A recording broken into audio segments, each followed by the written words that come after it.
guys, how we doing? It's high time I made a clip about my van. I've had it about 3 weeks now.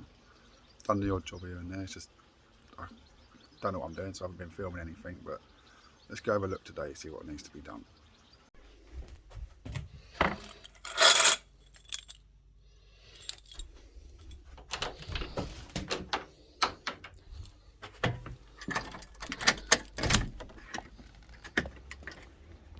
There's the beast.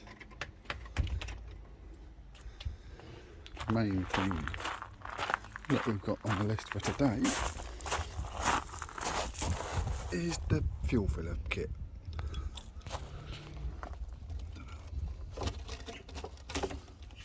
When it arrived, I didn't have a key for the fuel cap. I'd seen a few people drill out a little tiny hole till it clicks and just twist the cap off and it come off quite straightforward, but didn't work for me, so I had to go to tried and tested Smacker screwdriver down it, and when I was twisting it, it literally pulled the whole, well, that whole section out. So I've ordered a new one from Brickworks, and that today I'm going to try and put that in. This is what I need to replace. It doesn't come assembled like that. I've just put it together to see if I can put it on in one go, but I don't think you will be able to. This back metal ring, the holes weren't big enough. They sent me a spare for some reason, but I've had to drill the holes out to 5mm just to get the screws through. One of the screws didn't fit properly. My filming is awful.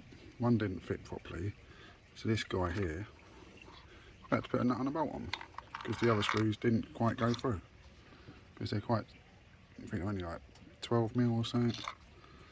So when you're learning, I don't need all this stuff. I want stuff, I want to buy stuff, put it on, and it goes straight on. But let's go outside, we'll see if we can just fit this on, see how it goes. Right then.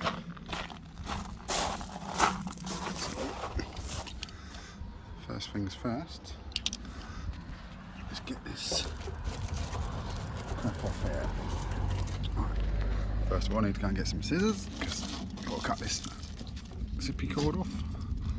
Give me 2 seconds. Back again. I won't be able to film this and do it at the same time, but let me just put these down for a sec. Right, just cut my zippy cord off so I can get at that.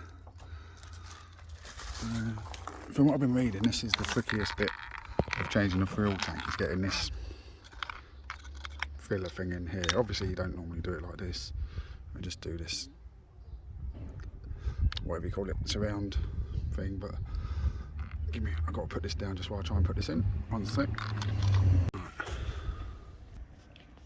Right, it's a few days later now. Oh, my filming. As you can see, I've got it in. I found it really hard to try and film while doing the good stuff. So I'll show you what I've done. It was an effort. Ended up, I wanted to smash this thing. I did put it in all as one. What I had to do, these little things here, I pushed it all in as hard as I can, got these in there, and I really had to crank it round to get this to lock in there. Like, I thought it was going to snap, but that's how much pressure I had to put on it just to get that to stay in there. I wish I could have filmed it, but I'm not really up to that standard yet. I'll get there eventually, but just wanted to show you it actually in and finished, ready to go. I know that's not the right cap, but that's what I got sent by some cowboy company, but so that'll have to do for now. Yep, that's that. That's going to be the end of this one. Sorry it was a short video. I wanted to show a lot more, but I'll get there in the end with the filming. I've got valve clearances coming up, which I'm going to do. Hopefully I'll film some of that. And also I've got to take the carburetor off, refurbish that, and then it'll finally be ready to start after like 4 weeks. So yeah, hopefully another video will be coming soon. Thanks for checking this one out. I'll catch you again soon.